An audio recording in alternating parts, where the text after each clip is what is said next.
नमस्कार, देश न्यूज में आपका स्वागत है और मैं हूं आपके साथ मनीष कुमार। आप देख रहे हैं हमारा खास कार्यक्रम चक्कर राजनीति का। आज हम ऐसी लोकसभा सीट के बारे में आपको बताने जा रहे हैं जो हमेशा कांग्रेस के लिए अजय रही है। 66 साल यहां गांधी परिवार का राज रहा है। बता दें कि देश भर में लोकसभा चुनाव को लेकर सियासी पारा मौसम की तरह काफी हाई है और 5वें चरण में सभी की निगाह उत्तर प्रदेश की high profile seat Raebareli Lok Sabha seat पर टिकी हुई है। रायबरेली सीट से राहुल गांधी चुनावी मैदान में है, जिनका मुकाबला बीजेपी के दिनेश प्रताप सिंह और बसपा के ठाकुर प्रसाद यादव से है।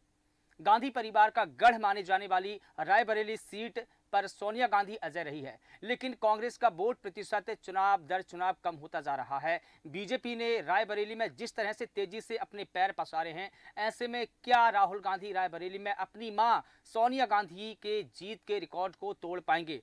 क्योंकि रायबरेली सीट पर गांधी परिवार का परंपरागत गढ़ माना जाता है और बता दें कि लंबे समय से कब्जा भी रहा है। प्रियंका गांधी से लेकर राहुल गांधी तक रायबरेली के साथ गांधी परिवार का करीब 103 साल पुराना सियासी नाता रहा है। आजादी के बाद पहली बार लोकसभा चुनाव हुए तो रायबरेली से इंदिरा गांधी के पति फिरोज गांधी यहां से चुनावी मैदान में थे और चुनाव लड़े और वो जीतकर सांसद बने, संसद में पहुंचे। उनके बाद से इंदिरा गांधी ने अपनी कर्मभूमि इसे बनाया।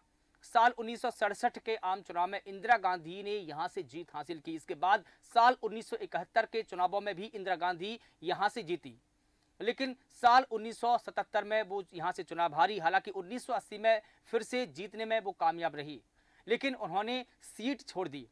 साल 2004 में 44 साल बाद सोनिया गांधी ने रायबरेली को अपना राजनीतिक क्षेत्र बनाया और अब राहुल गांधी को इस सीट को सौंप दिया है। रायबरेली वो लोकसभा सीट है जहां 72 साल के सियासी इतिहास में 66 साल कांग्रेस के सांसद रहे हैं और अभी तक हुए 20 चुनाव में 17 बार कांग्रेस को यहां से जीत मिली है। साल 1972 में गांधी परिवार से 4 लोग यहां सांसद रह चुके हैं, चुनाव लड़े हैं। 20 साल तक रायबरेली सीट का प्रतिनिधित्व सोनिया गांधी ने किया और जब राज्यसभा के लिए वो चुनी गई तो उन्होंने रायबरेली वासियों को एक पत्र लिखा कि ये परिवार दिल्ली में अधूरा है, जो रायबरेली आकर ही पूरा होता है। और अब सीट पर कांग्रेस ने राहुल गांधी को इस सीट का जिम्मा सौंपा है, यहां चुनावी मैदान में उतारा है। गांधी परिवार अपने आप के साथ रायबरेली को चट्टान की तरह जुड़ा हुआ मानता है, मजबूत मानता है, लेकिन जिस तरह से बीजेपी ने यहां अपने पैर पसारे हैं, उसके चलते 2024 में रायबरेली में राहुल गांधी के लिए अपनी मां सोनिया गांधी के रिकॉर्ड को तोड़ना आसान नहीं है। तो आइए सबसे पहले हम जानते हैं कि रायबरेली लोकसभा सीट का सियासी इतिहास क्या है। रायबरेली लोकसभा सीट का सियासी इतिहास हम आपको बताते हैं कि रायबरेली लोकसभा सीट का गठन 1992 में हुआ और बता दें कि 1992 और 57 आम चुनाव में यहां से फिरोज गांधी विजयी हुए। उसके बाद 1960 में कांग्रेस के ही आरपी सिंह यहां से चुनाव जीते और उसके बाद 1962 का चुनाव हुआ जहां से बैजनाथ गुरील यहां से चुनाव जीते। ये सब कांग्रेस पार्टी के थे। इसके अलावा साल 1967 और साल 1971 के चुनाव में इंदिरा गांधी यहां से सांसद चुनी गई। जनता पार्टी के राजनारायण के पास ये सीट आई 1977, लेकिन 1980 में एक बार फिर से इंदिरा गांधी ने यहां से चुनाव जीता। इंदिरा गांधी 1900 चुनाव में 80 में हुए उपचुनाव और 1984 में अरुण नेहरू यहां से सांसद चुने गए, लेकिन उनके बाद साल 1989 और साल 1991 में इंदिरा गांधी की मां शीला कौल यहां से विजय हुई, मामी। और 1996 में रायबरेली की राजनीति ने फिर से एक बार करवट बदली और बीजेपी के अशोक सिंह यहां से सांसद बने। 1998 में भी यह सीट बीजेपी के पास रही। इसके अलावा हम आपको बता दें कि 1999 में यह सीट फिर से कांग्रेस के पाले में आ गई और सतीश शर्मा यहां से चुनाव जीते। और अब 2004 से लेकर अभी तक सोनिया गांधी यहां से लगातार चुनाव जीतती आ रही है, जैसा कि जो आंकड़ा हम आपको बता रहे हैं टेलीविजन स्क्रीन पर। उसके बाद आपको बता दें कि देखिए रायबरेली से अब तक जो सांसद चुने गए हैं वो क्या है। 1992 में फिरोज गांधी कांग्रेस से रहे, 1958 में फिरोज गांधी कांग्रेस से रहे, 1967 में इंदिरा गांधी, 71 में इंदिरा गांधी, 1977 में राजनारायण कांग्रेस से रहे, 1980 में इंदिरा गांधी कांग्रेस से रही, 1981 में अरुण नेहरू, 1984 में अरुण नेहरू, 1989 में शीला कौल, 91 में शीला कौल, अशोक सिंह 1996 में यहां से रहे। इसके अलावा साल 1998 में बीजेपी के अशोक सिंह, 99 में कैप्टन सतीश और 6 सोनिया गांधी, 9 में सोनिया गांधी, 2014 में सोनिया गांधी और 2019 में भी सोनिया गांधी यहां से सांसद रही है, चुनाव जीती है। इसके अलावा हम बात करें कि जो यहाँ का राजनीतिक इतिहास के बारे में, तो लगातार हमने देखा कि किस प्रकार से यहाँ लंबे समय तक कांग्रेस पार्टी का इतिहास रहा। 6 में सोनिया गांधी जीती, 4 में सोनिया गांधी जीती, 2009 में सोनिया गांधी जीती, 14 में सोनिया गांधी जीती, 19 में भी सोनिया गांधी जीती। लेकिन देश की सियासत में रायबरेली लोकसभा सीट की अपनी एक अलग पहचान है। उत्तर प्रदेश की राजधानी लखनऊ से रायबरेली सीट से गांधी परिवार लंबे समय अपनी चुनावी किस्मत आजमाता रहा है और उसे यहां से लगातार जीत भी हासिल हुई। जैसा कि हमने देखा कि लंबे समय तक सोनिया गांधी और उसके बाद में गांधी परिवार यहां से रहा। रायबरेली लोकसभा सीट से गांधी परिवार का नाता फिरोज गांधी के चुनाव लड़ने के साथ में शुरू हुआ और ये अभी तक जारी है। फिरोज के अलावा पूर्व प्रधानमंत्री इंदिरा गांधी और सोनिया गांधी भी यहां से चुनाव लड़ चुकी हैं। इंदिरा गांधी यहां से कई दफा सांसद रह चुकी हैं। फिलहाल 2019 के लोकसभा चुनाव में सोनिया गांधी यहां से सांसद बनी हैं।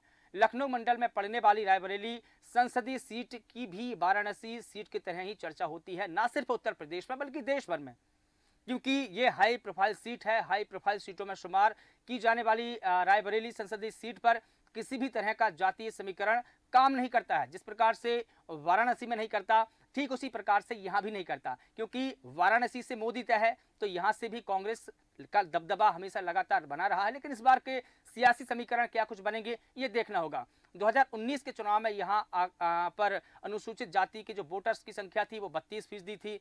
और इसके अलावा हम बात करें कि रायबरेली में जो शहरी आबादी है वो 11% के करीब मानी जाती है। इसके अलावा यहाँ पर रायबरेली में जो वोटर्स है ग्रामीण आबादी यहाँ 89% है, लेकिन अनुसूचित जाति की संख्या है यहाँ पर 30% के लगभग मानी जाती है। इसके अलावा अनुसूचित जाति की संख्या यहाँ पर 0% है, लेकिन जनरल और ओबीसी कैटेगरी के जो लोग हैं वो करीब 70% यहाँ मानी जाती है। इसके अलावा अगर हम बात करें मुस्लिम वोटर्स की, तो मुस्लिम वोटर्स यहाँ पर भी लगभग 6% के करीब है। हिंदू वोटर्स 90 से 95% है। ईसाई 0 से 5% है। मुस्लिम 5 से 10% है। बौद्ध इसके अलावा 0 से 5% है। सिख की संख्या यहाँ पर 0 से 5% है। इसके अलावा जैन की संख्या भी यहाँ लगातार 0 से 5% के करीब मानी जाती है। इस प्रकार से हमने देखा कि यहाँ की जो आबादी है और इसके अलावा जो जातीय वोट समीकरण है किस प्रकार से रहा। रायबरेली लोकसभा सीट पर किसी भी प्रकार का जो धार्मिक समीकरण है कोई काम नहीं करता है, क्योंकि यहाँ से ये सीट भी वाराणसी की तरह ही मानी जाती है। देश की हाई प्रोफाइल सीट में से एक रायबरेली संसदीय सीट 2019 तक कांग्रेस का गढ़ रही है। बीजेपी को यहां पर महज 2 बार ही जीत मिली है।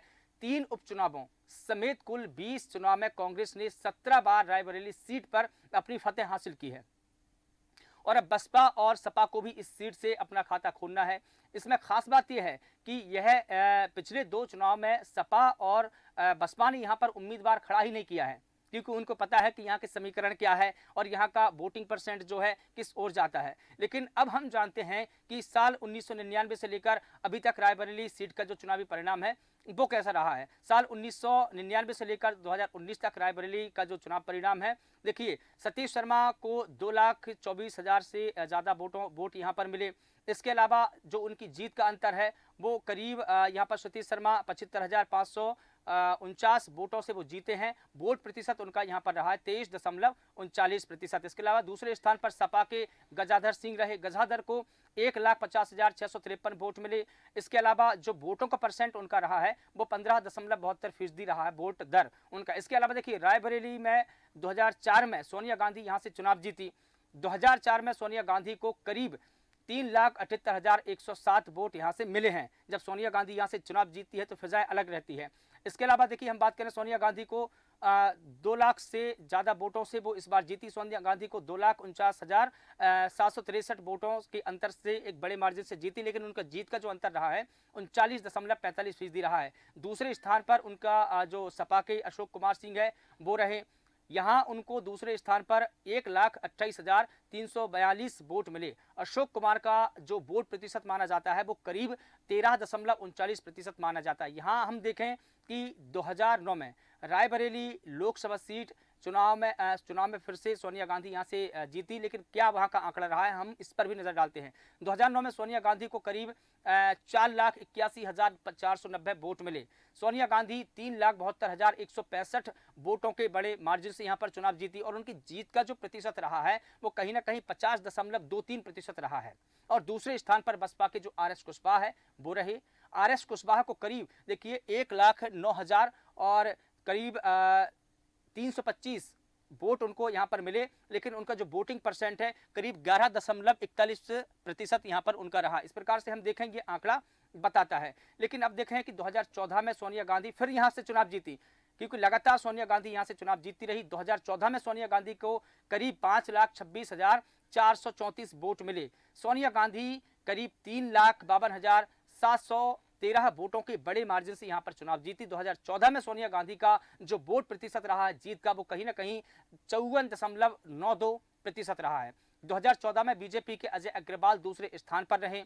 अजय अग्रवाल को 1,73,721 वोट मिले, वो दूसरे स्थान पर रहे। उनका वो जो वोटिंग परसेंट है वो कहीं ना कहीं 18.12% रहा, जैसा कि आप हमारी टेलीविजन स्क्रीन पर देख सकते हैं। अब देखिए 2019 में फिर से यहाँ पर सोनिया गांधी जीती। 2019 में सोनिया गांधी का जो वोट प्रतिशत और वोट मिले उनको, देखिए 5,34,998 यहाँ सोनिया गांधी को वोट मिले जब 2019 में वो दोबारा यहाँ से चुनाव जीती। लेकिन अगर हम उनकी जीत का अंतर देखें तो उनकी जीत का जो वोटिंग परसेंट है कहीं ना कहीं 55.8% रहा।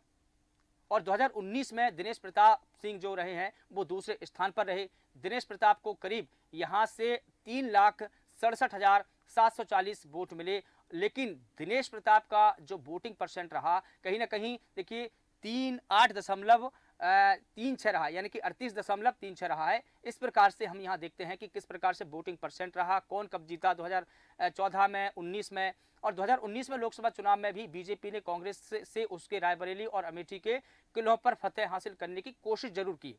बीजेपी को अमेठी से कामयाबी तो मिली, लेकिन वो रायबरेली का जो किला है वो फतेह नहीं कर सकी।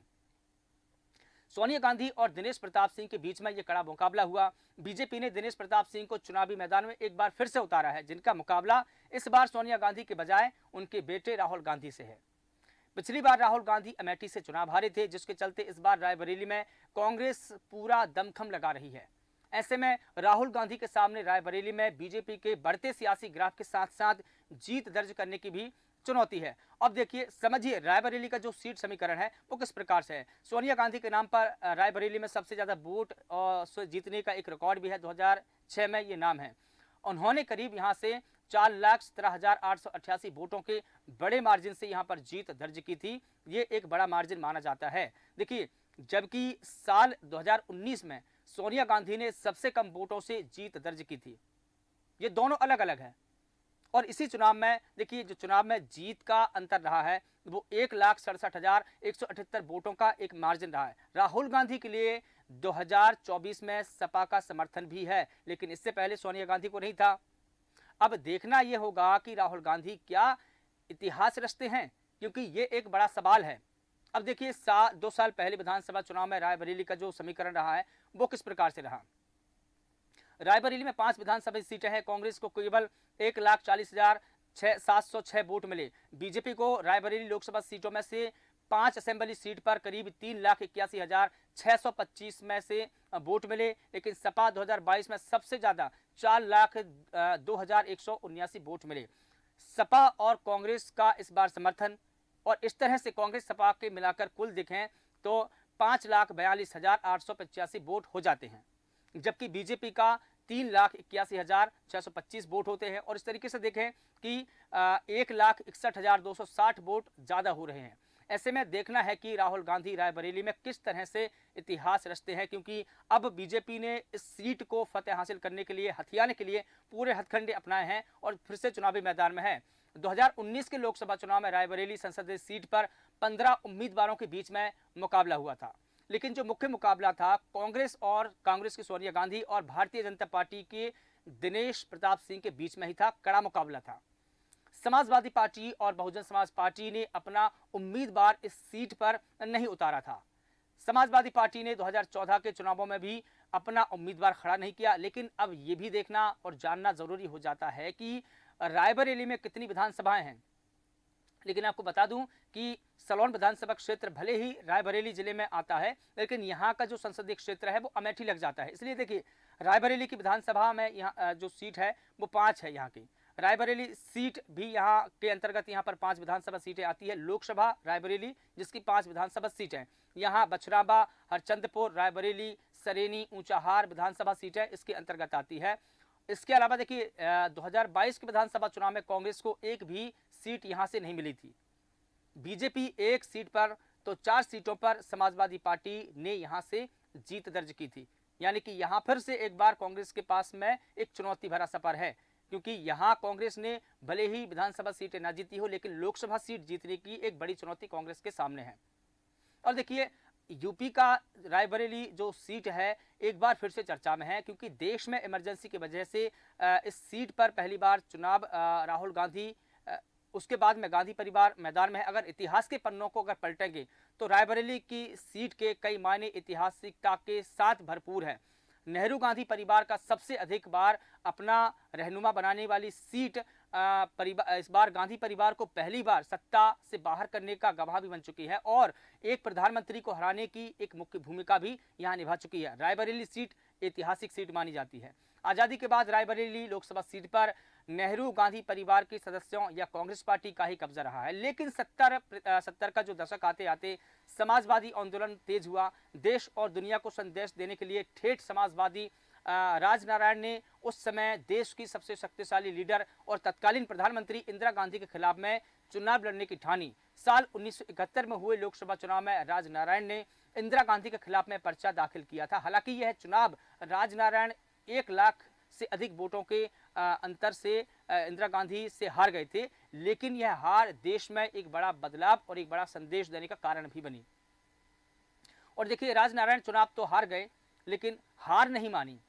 वह इस चुनाव में सरकारी कर्मचारियों के दुरुपयोग का आरोप लगाते हुए कोर्ट की शरण में चले गए। और इसी के साथ फिलहाल देश न्यूज़ के खास कार्यक्रम चक्कर राजनीति का में बस इतना ही, और मुझे दीजिए इजाज़त।